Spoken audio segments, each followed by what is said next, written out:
நன்றி அப்பா. இந்த நாளிலும் கூட நீர் எங்களோடு கூட பேச போகிற நம்முடைய வார்த்தைகளுக்காக நமக்கு நன்றி செலுத்துகிறோம். கர்த்தர் தாமே நம்முடைய வார்த்தைகளை எங்களுக்கு வெளிப்படுத்துகிறார். இயேசு கிறிஸ்துவின் நாமத்தில் நாம் எடுத்து வாசிக்கலாம். 1 யோவான் 1ஆம் அதிகாரம் 3ஆம் வசனத்தை நாம் எடுத்து வாசிப்போம். 1 யோவான் 1ஆம் அதிகாரம் 3ஆம் வசனம். வெளிப்படுத்தலுக்கு முந்தினது 1 யோவான் 1ஆம் அதிகாரம் 3ஆம் வசனம்.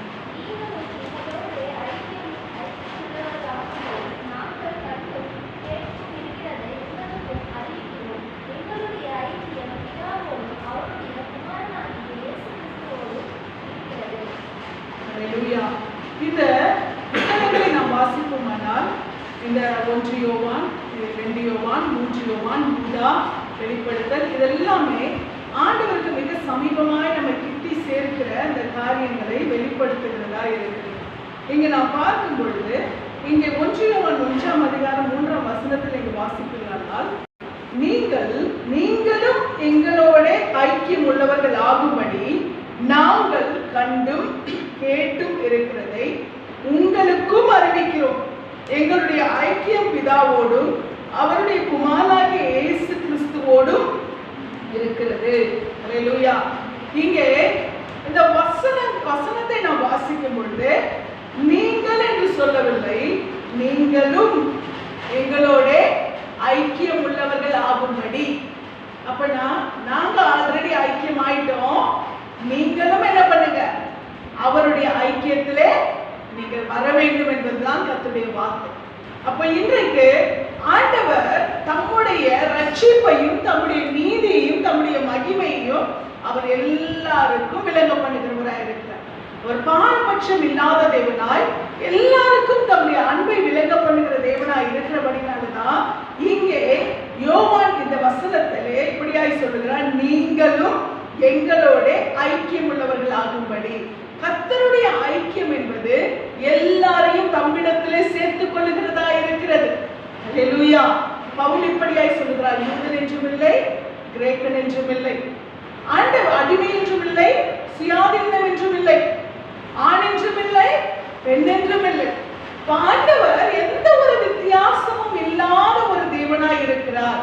அதனாலதான் இந்த வசனம் இப்படியாய் சொல்லுகிறது, நீங்களும் எங்களோட ஐக்கியம் உள்ளவர்கள் ஆகும்படி நாங்கள் கண்டும் கேட்டும் இருக்கிறதை உங்களுக்கு அறிவிக்கிறோம். இப்ப கொஞ்சம் முன்னாடி நமக்கு ஒரு சாட்சியை கேட்டோம். சகோதரி சொல்லும் பொழுது அந்த ஆண்டவருடைய அந்த விடுதலை அவங்க பெற்றுக்கொண்டபடினாலே என் உயிர் இன்னைக்கு நேற்று அவங்க சொல்லும் போது பாஸ்டமா இன்னைக்கு என் கதை முடிஞ்சிருச்சுன்னு நான் நினைச்சிட்டேன். இன்னையோட நான் அவ்வளவுதான், இன்னைக்குதான் எனக்கு கடைசி நான் நினைச்சேன். ஆனால் ஆண்டவர் எனக்கு ஜீவனை கொடுத்திருக்கேன். ஏன்னா அந்த அளவுக்கு எந்த அளவுக்கு கஷ்டத்தை அனுபவிச்சாங்கன்னு அவங்களுக்கு தான் தெரியும் இல்லையா?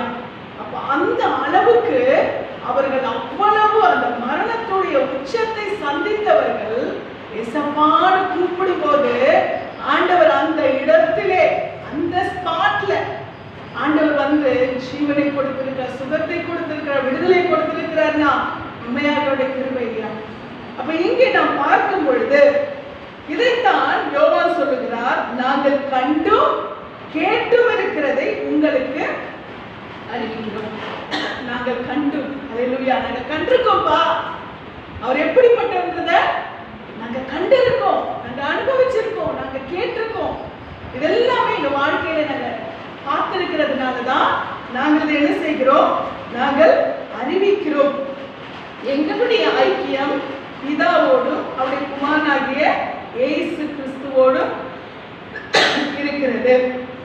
அல்லேலூயா. எங்களுடைய ஐக்கியம் யாரோட? பிதாவோடும் அவருடைய குமாரனாகிய இயேசு கிறிஸ்துவோடும் இருக்கிறது. அப்ப நாம எப்படிப்பட்ட ஒரு அன்பிலே, எப்படிப்பட்ட ஒரு ஐக்கியத்திலே நாம் இருக்கிறோம். அப்ப இப்படிப்பட்ட கிறிஸ்துவோடும் பிதாவோடும் நாம் அன்பிலே நிலைத்திருக்கிறபடினாலே நாம் அவருக்கு சாட்சிகளாய் நிற்கிறோம். நாம் அவரோடு கூட அந்த ஐக்கியத்திலே நின்றால்தான் நாம் அநேக சூழ்நிலைகளை ஜெயமெடுக்க முடியும், மரணத்தை கூட ஜெயிக்க முடியும். அல்லேலூயா. ஏனென்றால் நம்முடைய ஆண்டவராகிய இயேசு கிறிஸ்து அவர் மரணத்தையும் ஜெயித்தவர், மரணத்தை வென்றவர். அல்லேலூயா. அவர் மரணத்தை ஜெயித்தபடினால நாம சாவு கூட ஜெயிக்க முடியும். அல்லேலூயா. எல்லாவற்றையும் ஜெயிக்கிறதற்கான கிருபையை கர்த்தர் நமக்கு கொடுத்திருக்கிறார். அதனால நாம் அவரோடு கூட ஐக்கியமுள்ளவர்களா இருக்கிறபடினாலே நாம் அவருக்கு சாட்சிகளா இருக்கிறோம். எந்த சூழ்நிலையிலும் நம்மை, எந்த நிலைமையிலும், எந்த சூழ்நிலையை நம்ம என்ன பண்ண முடியாது, அசைக்கவே முடியாது. கர்த்தர் நமக்கு பலனாயிருந்து கர்த்தர் நம்மை நடத்த அவர் வல்லவராயிருக்கிறார். நீங்க யோவான் 10ஆம் அதிகாரம் 4ஆம் வசனத்தை எடுத்து வாசியுங்கள். யோவான் 10:4.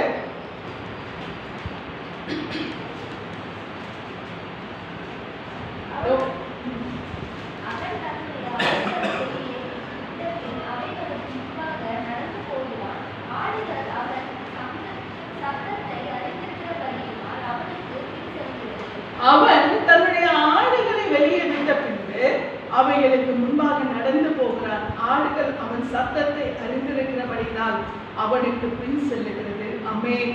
இங்கே இந்த வசனத்தின்படியாய் நாம் பார்க்கும் பொழுது ஆண்டவராகிய இயேசு கிறிஸ்துவை நாம் அறிந்திருக்கிறபடினாலே, அவருடைய ரட்சிப்பை நாம் பெற்றிருக்கிறபடினாலே, அவருடைய மீட்பை நாம் பெற்றிருக்கிறபடினாலே அவருடைய ஆடுகளா இருக்கிறோம்.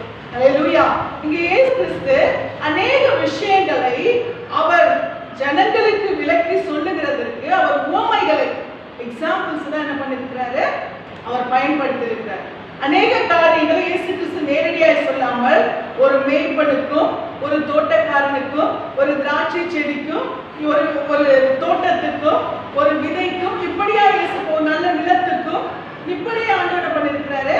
அநேக காரியங்களை அவர் விளக்கி அவர் சொல்லுகிறவராக இருக்கிறார். அப்படிப்பட்ட விளக்கத்தோடு தான் ஏசப்பா இங்க பேசுறாரு. ஒரு மேய்ப்பனுக்கு அவர் ஒப்பிட்டு பேசுகிறார். அப்ப இங்க ஆண்டவர் இந்த உவமையை, இந்த எக்ஸாம்பிள், இந்த பாரபல் இதை சொல்லும் பொழுது ஆண்டவர் என்ன சொல்லுகிறார், மெய்யாகவே மெய்யாகவே நான் சொல்லியிருக்கிறேன். ஆண்டவர் அநேக வார்த்தைகளை சொல்லும் பொழுது அவர் எப்போ இந்த வார்த்தைகளை உறுதியாய் சொல்லுகிறாரோ அது அப்படியே ஆண்டவர் என்ன பண்றாரு, இதுதான் என் வார்த்தை என்பதை அவர் திட்டமாய் வெளிப்படுத்துகிறவராக இருக்கிறார். இங்க மெய்யாகவே மெய்யாகவே நான் உங்களுக்கு சொல்லுகிறேன் என்று சொன்ன தேவன் இயேசு கிறிஸ்து இங்கே அவன் தன்னுடைய ஆடுகளை வெளியே விட்ட பின்பு அவைகளுக்கு முன்பாக நடந்து போறான்னு சொல்லி அவன் என்ற இடத்திலே மெய்ப்பனா யாரை வெளிப்படுத்துகிறார், தன்னை. மெய்ப்பன் யாரு, இயேசு கிறிஸ்து. இங்கே அவைகளுக்கு முன்பாக நடந்து போகிற ஒரு மெய்ப்பராய், ஆடுகளாய் நம்மையும், மெய்ப்பனாய் தன்னையும் அவர் என்ன செய்கிறார், வெளிப்படுத்துகிறார். இப்ப இந்த ஆடுகள் என்று சொல்லும் பொழுது நாம் என்ன செய்கிறோம், இந்த மெய்ப்பனை பின்பற்றி நடக்கிறவர்களா இருக்கும். அப்ப இயேசு கிறிஸ்துவை நாம் அறிந்து கொண்டோம், இயேசு கிறிஸ்துவை ஏற்றுக்கொண்டோம், இப்ப அவருடைய பிள்ளைகளா இருக்கிறோம், அவர் நம் மெய்ப்பரா இருக்கிறார். இந்த மெய்ப்பன் என்ன செய்கிறார், நமக்கு முன்பாக நடந்து போய் நாம் நடக்க வேண்டிய பாதையை நமக்கு காண்பிக்கிறார். நாம் எப்படி போகணும், எங்க போகணும், எப்படி நடக்கணும், எந்த வழியா நடக்கணும், இதெல்லாம் என்ன பண்றாரு, இந்த மேய்ப்பன் நமக்கு காண்பித்து நமக்கு வழியை காண்பிக்கிறார். அப்ப இந்த மேய்ப்பனை நாம் பின்பற்றி நடக்கிறபடினால் இங்கே நீங்களும் எங்களோட கூட ஐக்கியம் உள்ளவர்கள் ஆகும்படி நாங்கள் கண்டும் கேட்டும் இருக்கிறதை உங்களுக்கு அறிவிக்கிறோம் என்று சொன்னது போல இங்கே நாம் அவரோடு கூட ஐக்கியம் உள்ளவர்களா இருக்கிறபடினால் அந்த மேய்ப்பன் நம்ம என்ன செய்கிறார், இந்த நல்ல மேய்ச்சலை நடத்துகிறார். நம்மோடு கூட நடக்கிறவர்களையும் அவர் அப்படியாய் நடத்த வல்லவராய் இருக்கிறார். இங்கே அந்த மேய்ப்பன் செய்கிற காரியம், அவர் தன்னுடைய ஆடுகளை வெளியே விட்ட பின்பு அவைகளுக்கு முன்பாக நடந்து போகிறார். இன்றைக்கு நாம் இந்த உலகத்துக்குள்ளே இருக்கிறோம். நாம் இந்த உலகத்திலே நாம் வெளியே கடந்து போகிறோம். அநேக இடங்களுக்கு நாம் செல்லுகிறோம். நம்ம எப்பவுமே ஒரு சபைக்குள்ளேயே உட்கார்ந்துருக்க முடியாது இல்லையா? 24 மணி நேரம் சபையில உட்கார்ந்துருக்க முடியுமா? இல்லை. 24 மணி நேரம் வீட்டுக்குள்ள உட்கார்ந்துருக்க முடியுமா? இல்லை. நாம பல அலுவல்களுக்கு, பல காரியங்களுக்கு நம்ம என்ன பண்றோம், வெளியே கடந்து போகிறோம். ஆனால் இந்த மேய்ப்பன் என்ன செய்கிறாரா, நமக்கு முன்பே அவர் என்ன செய்கிறார், அவர் நடந்து போகிறவராய், அவர் கடந்து போகிறவராய் இருக்கிறார். அது மாத்திரமல்ல, ஆடுகள் அவன் சத்தத்தை அறிந்திருக்கிறபடினால் அவனுக்கு பின் செல்லுகிறது. இங்கே பார்க்கும் பொழுது நாம் அவருடைய பிள்ளைகள், அவருடைய சத்தத்தை நாம் அறிந்திருக்கிறோம். இந்த சத்தம் நமக்கு எப்படி கேட்கும், இந்த சத்தம் எப்படி கேட்கும், நாம வேதத்துல வாசிக்கிற அந்த வசனம், நம்ம சபையில கேட்கிற அந்த வார்த்தைகள், இதன் மூலமா இந்த சத்தம் நம்முடைய செவிகள் என்ன பண்ணிட்டு இருக்கு, தொனித்துக் கொண்டே இருக்கிறது. சத்தம் நம்முடைய காதுகள்ல கேட்டுக்கொண்டே இருக்கிறது. அப்போ எந்த ஒரு நிலைமையில நாம் கடந்து போனாலும், எந்த ஒரு சூழ்நிலை கடந்து போனாலும், நீங்க பாத்தீங்கன்னா எல்லா சூழ்நிலையும் எல்லா மனிதனும் நம்மோடு கூட இருப்பாங்களா? இருக்க முடியாது. ஒவ்வொரு சூழ்நிலையில நாம பார்க்கும் பொழுது, இப்ப நம்ம ஒரு வேலையா இருக்கிறோம், இப்ப நம்ம எந்த ஒரு தனிமையா, நம்ம வீட்லயே இருந்தா கூட நாம தனிமையா இருக்கிற ஒரு சூழ்நிலை, இப்போ நம்ம தனிப்பட்ட நம்ம சுத்திகரிப்புக்கு நாம போகிறோம்னா நாம தனியா தான். ஆனா அந்த இடத்துல யாரு இருப்பா? நம்மை படைத்த தேவன், அவர் நம்மோடு கூட இருக்கிறார்.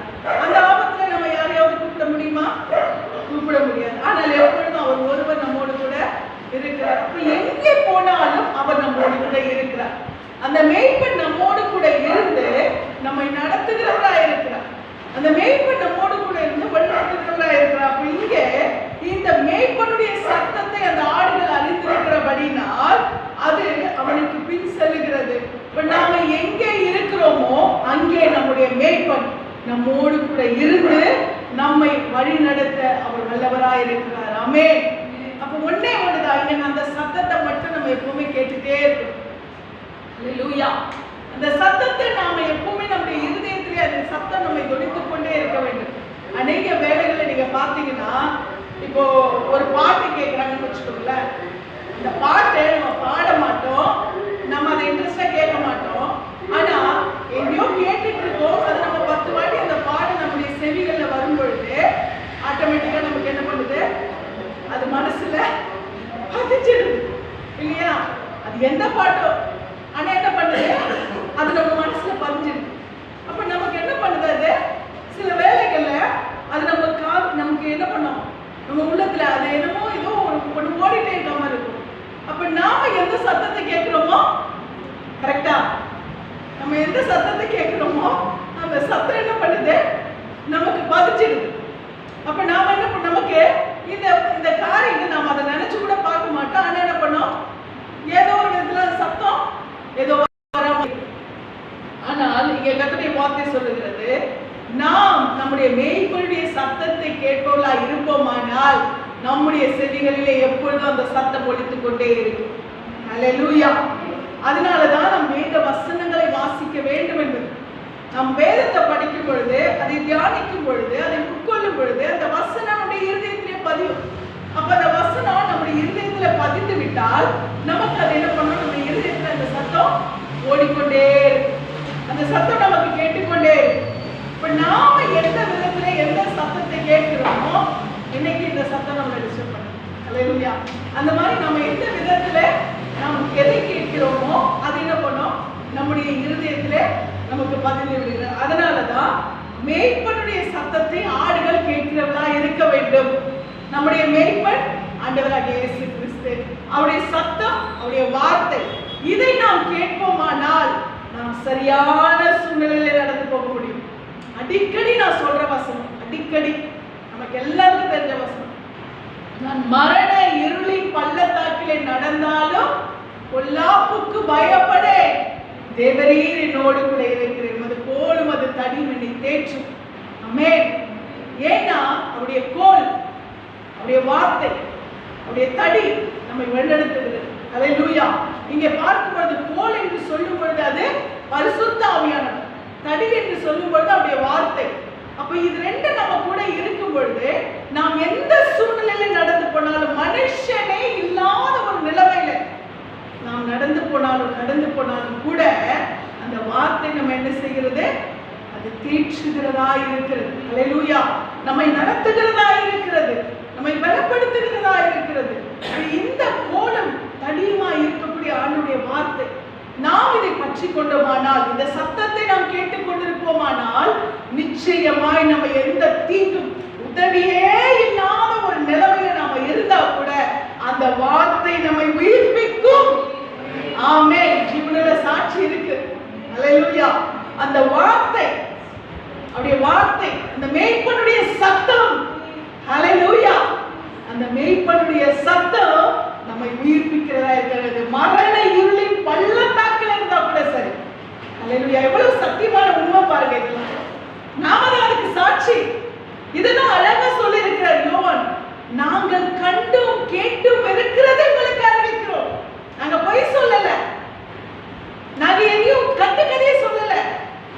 எங்க வாழ்க்கையில நடந்தது, எங்கள் அனுபவபூர்வமாய் நாங்க கண்டது, நாங்க கேட்டது, இதுதான் நாங்க சொல்லிட்டு இருக்கோம். அல்லேலூயா. அப்ப இந்த வார்த்தை, இந்த மேய்ப்பனின் சத்தம் நம்ம எப்படியாய் வாழ வைத்துக் கொண்டிருக்கிறது பாருங்க. நாம் ஆராதிக்கிற தேவன் உயிருள்ளவர், உயிரோடு எழுந்தவர், நம்மோடு கூட எப்பொழுதும் இருக்கிறவர். அல்லேலூயா. அவர் நம்மை நடத்துகிறவராய் இருக்கிறார். ஆமென். அப்ப இந்த மேய்ப்பனின் சத்தத்தை கேட்கிற ஆடுகள் எந்த சூழ்நிலையில இருந்தாலும் அந்த ஆடுகள் ஒரு நாளும் சேதப்படவே முடியாது. ஆமென். அந்த மேய்ப்பனின் சத்தம் நம்மை வழிநடத்துகிறதா இருக்கிறது. நீங்க சங்கீதம் 5ஆம் அதிகாரம் 12ஆம் வசனத்தை வாசிப்பீர்களானால், சங்கீதம் 5:12,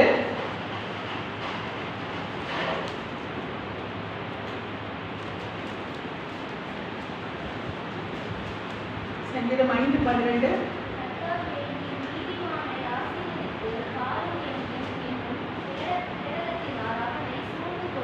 ஆமென். கர்த்தாவே, நீ நீதிமானை ஆசீர்வதித்து காருண்யம் என்னும் கேடகத்தினால் அவனை சூழ்ந்து கொள்ளுவேன்.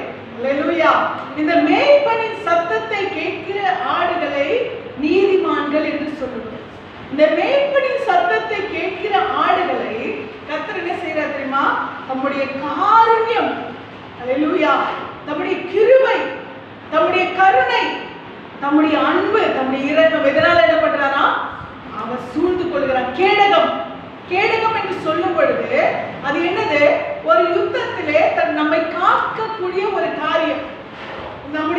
நமக்கு எதிராக வரக்கூடிய அந்த யுத்த களத்தில் நாம் பார்ப்போமானால் எதிரியின் அம்புகள், எதிரியின் வாள், எதிரியின் ஈட்டி, இது எந்த விதத்திலும் பாதிப்பை உண்டாக்காதபடிக்கு பாதுகாக்கக்கூடியதுதான் அந்த கேடகம். ஆனால் இங்கே தாவீது சொல்லுகிறார், கர்த்தாவே, நீ நீதிமானை ஆசீர்வதித்து காருண்யம் என்னும் கேடகத்தினாலே அவனை சூழ்ந்து கொள்ளுகிறேன். இன்றைக்கு ரட்சிக்கப்பட்ட தேவ பிள்ளைகளாய் இருக்கக்கூடிய அவருடைய ஆடுகளுக்கு, அவருடைய நீதிமான்களுக்கு என்னவா இருக்கிறது? அவருடைய காருண்யம் கேடகமா இருக்கிறது. ஹல்லேலூயா. அவருடைய காருண்யம் எப்படியா இருக்கிறது? அது கேடகம். ஹல்லேலூயா. அந்த கேடகம் நம்மை நடத்துகிறதா இருக்கிறது. யுத்த களத்திலே வருகிற எதிரியின் அம்புகளுக்கும் ஈட்டிகளுக்கும் வாளுக்கும் பாதுகாக்கிற கேடகம் போல ஆண்டவர் நமக்கு கேடகமாய் இருந்து சுற்றிலும் இருக்கிற ஆபத்துக்கள், மரண இருளின் சூழ்நிலைகள், வியாதி பலவீனங்கள் எல்லாவற்றுக்கும் கர்த்தர் நமக்கு கேடகமாய் இருக்கிறார். ஆமென். காரணம் என்ன தெரியுமா? அவருடைய வார்த்தை. அல்லேலூயா. அவர் நம்முடைய மேய்ப்பராய் இருக்கிறார். அவர் நம்முடைய மேய்ப்பராய் இருக்கிறபடினாலே அவருடைய வார்த்தை என்ன செய்கிறது? நம்மை சுற்றிலுமாய் சூழ்ந்து பாதுகாத்துக் கொண்டிருக்கிறது. ஆமென். நாம் ஜீவனுள்ள தேவனை ஆராதிக்கிற தேவ பிள்ளைகள். நாம் தனியே இல்லை. எப்பவுமே நம்ம தனியே இல்லை. எப்பவுமே எந்த சூழ்நிலையிலும் நாம் தனிமையாக விடப்பட்டவர்கள் அல்ல. நம்ம எப்பவும் ஒரு பலத்தோடு கூட இருக்கு, ஒரு பாதுகாப்போடு கூட இருக்கு, ஒரு நிழல் நம்மோடு கூட இருக்கிறது, ஒரு பாதுகாப்பு நம்மோடு கூட இருக்கிறது. ஆமென். அப்ப ஆண்டவர் என்ன செய்கிறாரா? நீதிமானை அவர் ஆசீர்வதித்து காருண்யம் என்னும் கேடகத்தினாலே அவனை சூழ்ந்து கொள்கிறார் சொல்லி நாம் பார்க்கிறோம். அடுத்து நீங்க வாசிப்பில்லானால் சங்கீதம் 32:7 நாம் வாசிக்கிறோம். சங்கீதம் 32:7,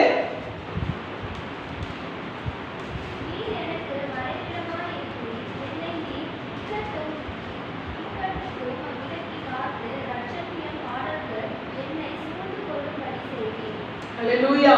இங்கே பார்க்கும் பொழுது இப்படியா கர்த்தருடைய வார்த்தை சொல்லுகிறது, நீர் எனக்கு மறைவிடமாய் இருக்கிறீர், என்னை நீர் இக்கட்டுக்கு விலக்கி காத்து இரட்சணிய பாடல்களை என்னை சூழ்ந்து கொள்ளும்படி செய்வீர். ஆமென். அவர் நமக்கு என்னவா இருக்கிறாரு? மறைவிடம். அல்லேலூயா.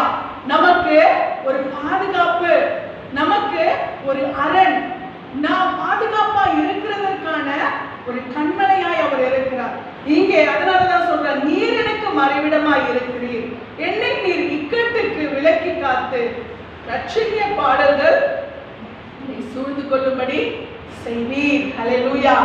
எப்போ நம்ம பாடல்கள் நம்முடைய வாயில அதிகமாய் பிறக்கும் சொன்னால் ஒரு சந்தோஷமான சூழ்நிலை.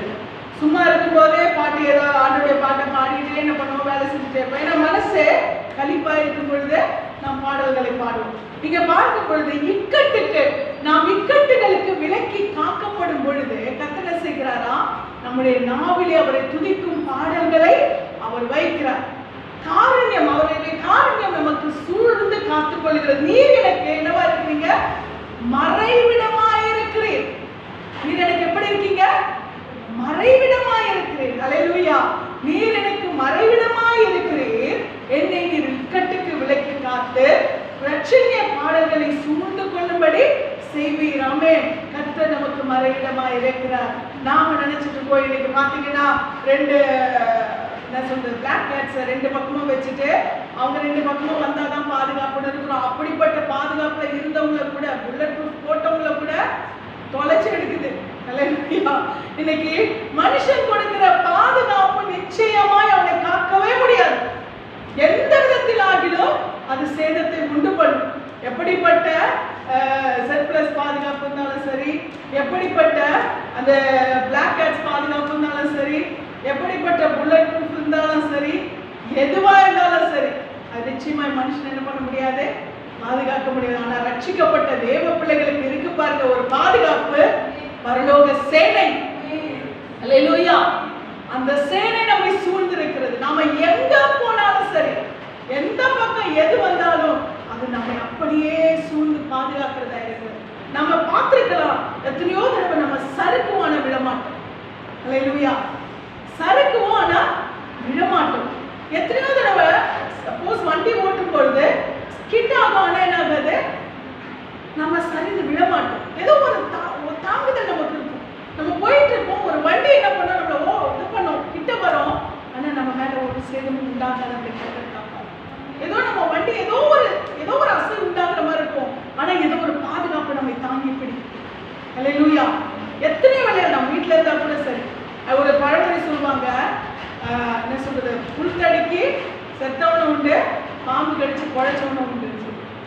இப்படிப்பட்ட மனுஷனுடைய ஆபத்து அதுதான். புல் தடுக்கி கூட செத்திருக்காங்கன்னு சொல்லுவாங்க. இப்படி நம்ம பார்த்தீங்கன்னா சமீபத்துல ஒரு அரசியல்வாதி அவர் என்ன பண்ணிக்க, தன் மகனுடைய மகளத்துல அந்த கல்யாணத்தை நடத்தி கொண்டிருக்கும். நல்ல ஆரோக்கியமா இருந்த மனுஷன், நல்லா இருந்த மனுஷன், அவர் என்ன பண்ணிருக்கிறாரு, அதுவும் அவருடைய அந்த ஸ்தலத்துல போயிட்டு அங்க இருக்கும் போது அது என்ன ஆயிருக்கு தெரியுமா, அந்த ஸ்பாட்லயே அட்டாக் வந்து இறந்து போயிருக்கு.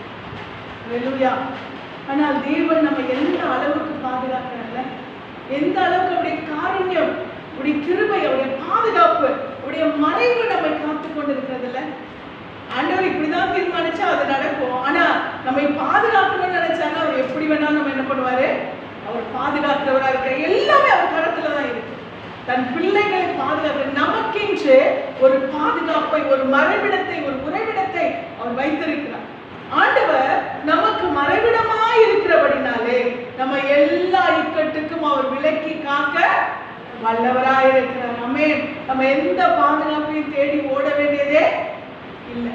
நமக்கு ஒரு பெரிய பாதுகாப்பு இருக்கிறது, நம்முடைய ஆண்டவர். அல்லேலூயா. நம்முடைய ஆண்டவராகிய இயேசு கிறிஸ்துவின் பாதுகாப்பு நமக்கு மறைவிடமாய் இருக்கிறது. அவர் நமக்கு பாதுகாப்பாய் இருக்கிறபடினாலே நாம் அந்த மீட்பை பெற்றுக்கொண்டவர்களாய் நாம் கர்த்தரை மகிமைப்படுத்துகிறவர்களாய் இருக்கிறோம். சங்கீதம் 7:9 நாம் வாசிக்கும் பொழுது கர்த்தருடைய வார்த்தை இப்படியாய் சொல்லுகிறது. சங்கீதம் 7:9,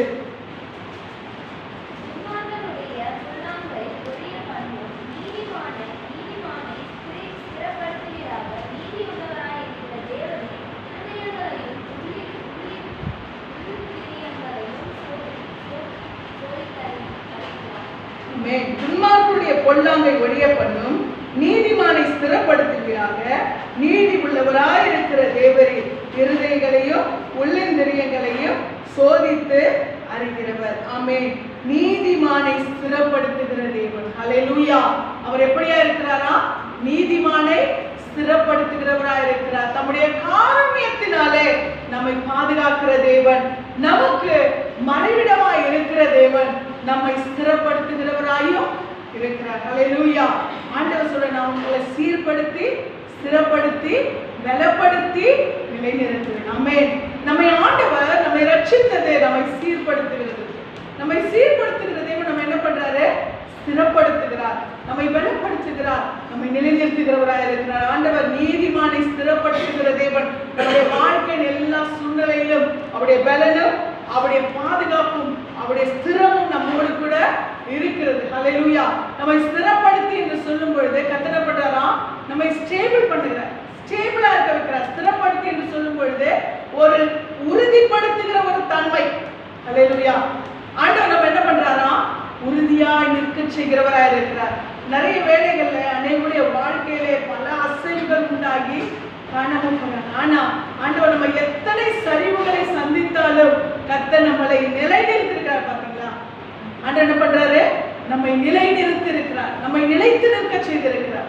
ஆண்டவர் எத்தனை நாம எந்த அளவுக்கு கர்த்தருக்குள்ளாய் ஸ்திரப்படுகிறோம். ஒரு மனுஷனுடைய வாழ்க்கையா இருக்கட்டும், ஒரு சபையா இருக்கட்டும், எதுவா இருந்தாலும் அதுல நிலைச்சிருந்தாதான் நமக்கு ஆசீர்வாதம் இல்லையா?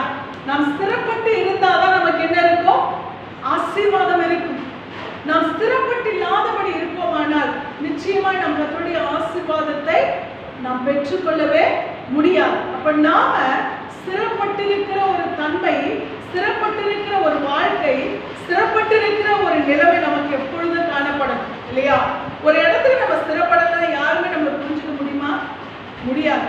ஒரு குடும்ப வாழ்க்கையா இருக்கட்டும், அதுல எனக்கு என் வாழ்க்கையில போதும், இதுக்கு மேல நான் எத்தனை இன்னைக்கு காலகட்டம் அப்படியே போய் கொண்டு இருக்கிறது.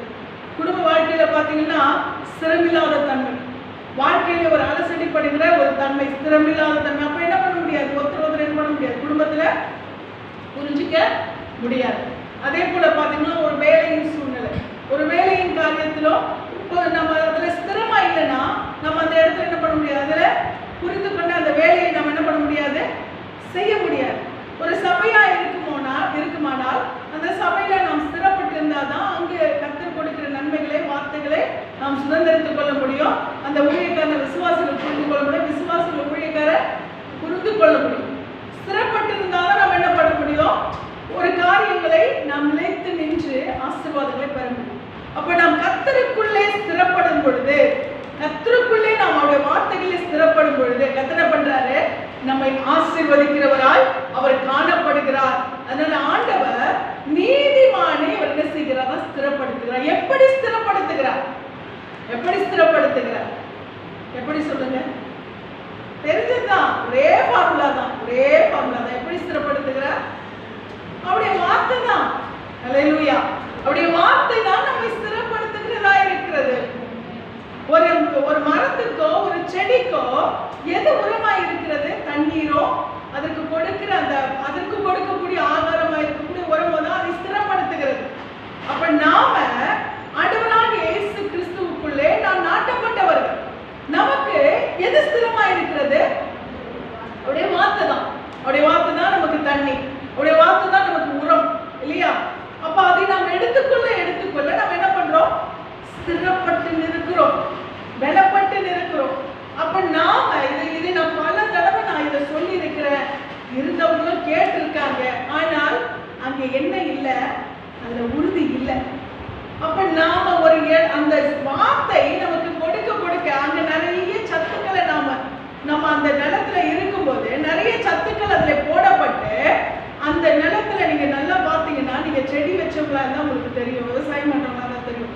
ஒரு இடத்துல ஒரு நிலத்துல ஒரு செடியை வச்சுட்டு அதுல நம்ம தண்ணி ஊத்துறாங்க, தண்ணி மொட்டல அந்த நிலத்துல உரத்தை போடுறாங்க. உரத்தை போடும் பொழுது அந்த மண்ணுக்குள்ள அந்த உரம் இருக்கிறது, அந்த செடியும் அந்த நிலத்துல இருக்கு, அந்த உரத்துல இருக்கு. இப்ப இதுல இருந்துட்டு இப்ப அந்த உரத்தை எடுத்து கொண்டிருக்கிற நேரத்திலேயே அது பிடுங்கப்பட்டு விட்டால் என்ன ஆகும், அந்த உரம் அதுக்கு கிடைக்குமா? நல்லா எடுத்துட்டு உரத்தை நல்லா எடுத்துட்டு இருந்துட்டு அப்ப அந்த உரத்தை அது நல்லா துளிர்விடுது, நல்லா அது என்ன பண்ணுது, வளர்ந்துகிட்டே இருக்கு, நல்லா வளர்ந்துகிட்டே இருக்கு, துளிர் விட்டுட்டே இருக்கு. நம்ம ஒரு செடியில ஒரு இலை விட்டா நம்ம எவ்வளவு சந்தோஷப்படுறோம் இல்லையா? ஒரு மொட்டு விட்டா எவ்வளவு சந்தோஷப்படுறோம், ஒரு பூ பூத்தா எவ்வளவு சந்தோஷப்படுறோம். இதை பார்க்குற அந்த தோட்டக்காரனுக்கு அந்த சந்தோஷம் தானே இருக்கும். நான் போடுற உரம் பலன் கொடுக்குது, இதுல அதோட ரிசல்ட் தெரியுது அப்படின்னு பார்த்துக்கிட்டே இருக்க நேரத்துல, மொட்டு விட்டுட்டு இருக்க நேரத்துல அது பறிக்கப்பட்டால், அந்த உரம் போட்ட அந்த நிலத்துல இருந்து அது பறிக்கப்பட்டால், அது பறித்து வேறொரு இடத்துல நாட்டப்பட்டால் முதல்ல அது அந்த மண்ணுல செட் ஆகுமா? அது எந்த விதமான மண்ணு? அந்த மண்ணுக்கு அது அது ஏத்துதா? அந்த செடிக்கு ஏத்துதா இருக்குமா? எல்லா செடியும் எல்லா நிலத்திலையும் வளர்ந்துடுறது கிடையாது. அப்ப அது இது இங்க நல்லா செட் ஆகி இங்க உரமும் போட்டு எல்லாம் பண்ணிட்டு பிடுங்கப்பட்டு வேற இடத்துல நாட்டப்பட்டா அது முதல்ல அங்க செட் ஆகணும் இல்லையா? அங்க செட் ஆகாம நல்லா உரம் போட்ட இடத்துல நல்லா பூ பூக்குற நேரத்திலேயே செட் ஆகாம பிடுங்கப்பட்டு போச்சுன்னா அப்போ உன்னை இன்னும் செட் ஆகாத இடத்துல நீ எப்ப செட் ஆகுறது இல்லையா? இன்னைக்கு விசுவாசிகள் ஒரு செடிக்கே இந்த நிலைமைனா மனுஷனுக்கு எவ்வளவு யோசிச்சு பாருங்க. மனுஷனுடைய வாழ்க்கை எவ்வளவு. அதனால ஆண்டவர் ஒரு மனுஷனுடைய வாழ்க்கை ஒழுங்காய் நடத்தப்பட வேண்டும் என்று சொல்லி ஒரு சபையிலே ஆண்டவர் நாட்டுகிறார். நாட்டி அங்க இருக்கிற அந்த நிலத்துல அவர்கள் வேரூன்ற வேண்டும். அங்கே கொடுக்கப்படுகிற அந்த தண்ணீர், அங்கே போடுகிற அந்த உரம், அதெல்லாம் எடுத்துக்கொண்டு நல்லா வளரணும்னு ஆண்டவர் நாட்டினா இது என்ன பண்ணுது? இல்ல எனக்கு இந்த உரம் எனக்கு ஜாஸ்தியா இருக்கு, இந்த உரத்துல நான் ரொம்ப நல்லா வளர்ந்துருவேன்னா அது அந்த செடியினுடைய தலையெடுக்கு இல்லையா? அது வேற இடத்துல போய் அது எந்த அளவுக்கு அது இன்னும் ஸ்திரமாகிறதுக்கு எவ்வளவு வருஷங்கள் ஆகும்? நல்லா இருக்கிற நல்லா வேறுபட்ட இடத்துலயே நல்ல உரம் போட்ட இடத்துலயே இருக்க முடியாதது எப்படி? அவர் கேள்விக்குரிய ஆண்டவர் சொல்றாரு, ஸ்திரப்படுத்துவேன். யாரை ஸ்திரப்படுத்துவேன்? யாரை ஸ்திரப்படுத்துவேன்? அவருடைய வார்த்தையிலே. அல்லேலூயா. அந்த வார்த்தையிலே நிற்கிறவர்கள் நல்ல ஆடு தன் மேய்ப்பனுடைய சத்தத்தை கேட்கும். எது ஸ்திரப்படும்? மேய்ப்பனுடைய சத்தத்தை கேட்கிறவர்கள் தான். அல்லேலூயா. சத்தத்தை கேட்கிறவங்க தான் ஸ்திரப்பட முடியும். ஆண்டவர் சொல்ற அவர்களை தான் நீதிமான் சொல்லுகிறார், அவர்களை தான் நான் காத்துக்கொள்வேன் என்று சொல்லுகிறார், அவர்களுக்கு தான் நான் மறைவிடமா இருப்பேன் என்று சொல்லுகிறார். காரியங்களிலும் கர்த்தர் கூடவே இருந்து நடத்துகிறவராய் இருக்கிறார். அவர்களை ஸ்திரப்படுத்துவேன் என்று சொல்லுகிறார். ஆமென். அது மாத்திரமல்ல, நாம் எரேமியாவிலே வாசிக்கும் பொழுது 20ஆம் அதிகாரம் 12ஆம் வசனத்தை வாசிப்போம். எரேமியா 20:12.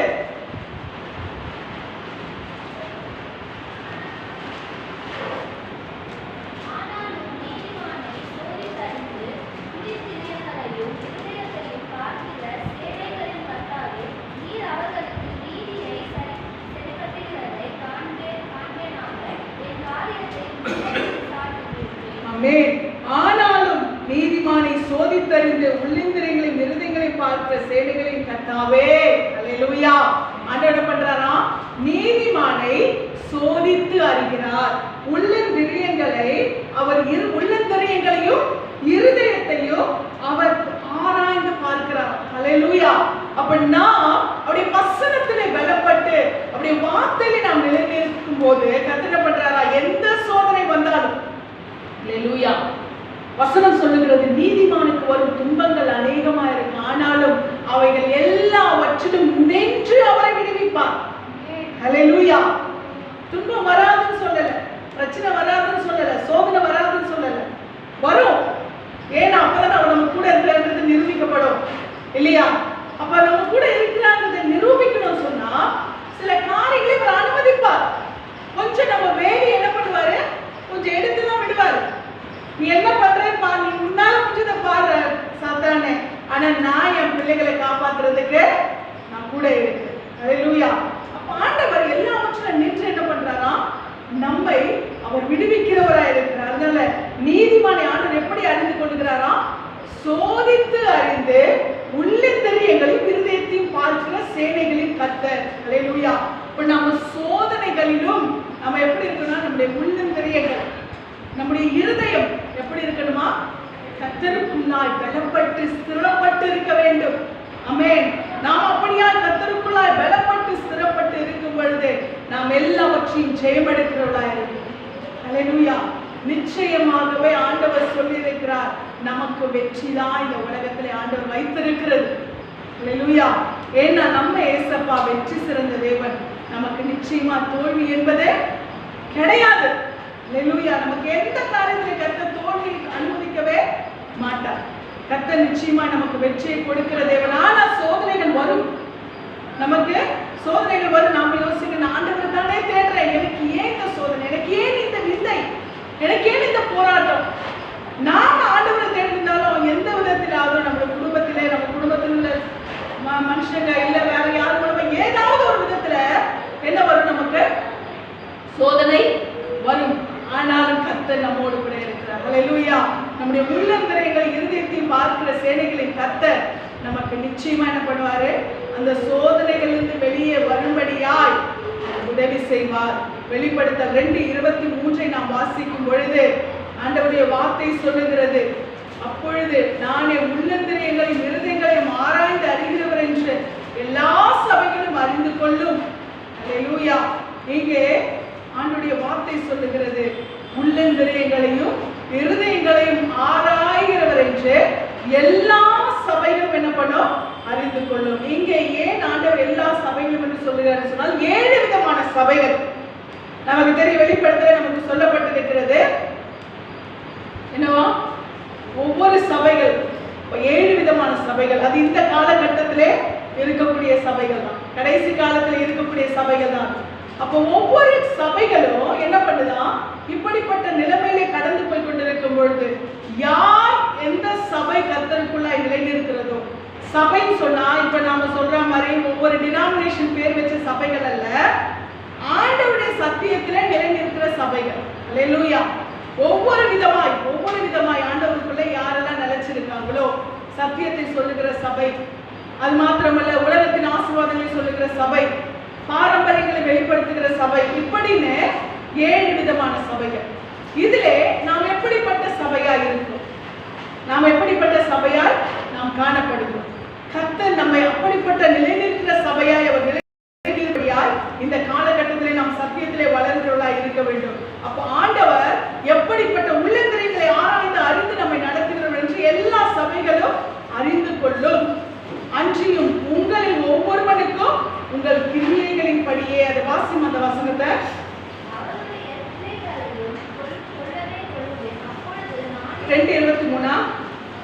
வெளிப்படுத்தல்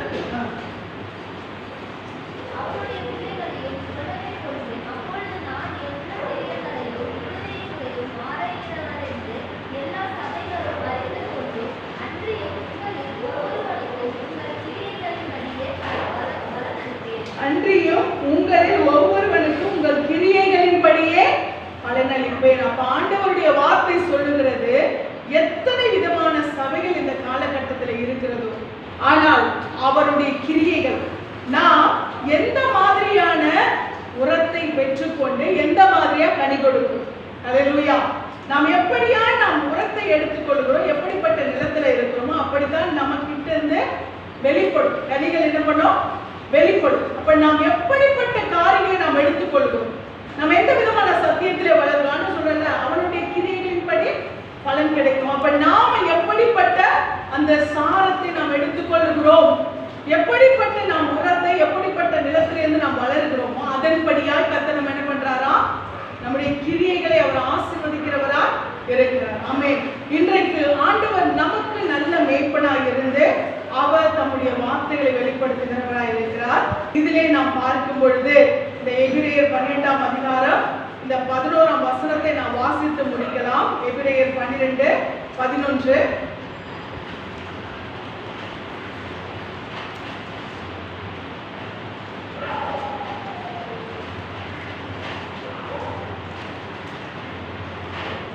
எந்த சிற்சையும் தற்காலத்தில் சந்தோஷமாய் காணாமல் துக்கமாய் காணும், ஆகிலும் பிற்காலத்தில் அது பழகிறவர்களுக்கு அது நீதியும் நீதியாகிய சமாதானமான பலனை அது கொடுக்கும் என்று சொல்லி கர்த்தருடைய வார்த்தை நமக்கு சொல்லுகிறது. ஆமென். அதனால ஆண்டவர் நம்மை சோதித்து அறிகிறார் என்று சொல்லி நாம் எந்த விதத்தில் என்ன பண்ணக்கூடாது? சோர்ந்து போகக்கூடாது. 5ஆம் வசனத்தை நாம் வாசிக்கும் பொழுது 12:5